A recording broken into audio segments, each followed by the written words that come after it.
ঈদের মধ্যে কোথাও ঘুরতে না যাওয়ার কারণে আমরা সেই দিন গিয়েছিলাম নবীনগর জাতীয় স্মৃতিসৌধে, মা আর ছেলে। আর সেখানে যেয়ে কুটির শিল্প থেকে আমরা এগুলো নিয়ে এসেছিলাম।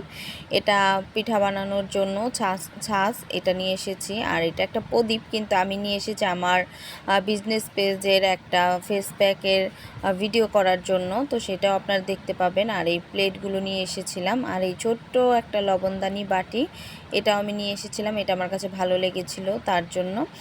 আর এই কিউট একটা হাঁড়ি নিয়ে এসেছিলাম, তো সেইটাই আপনাদের সাথে একটু শেয়ার করছি, কারণ অনেকে মাটির জিনিসগুলো খুঁজে থাকেন, তো কোথায় পাবেন সেটা জানেন না, এর জন্য এখানে মাটির জিনিসগুলোর দামটা একটু কম সব জায়গা থেকে আমি দেখেছি।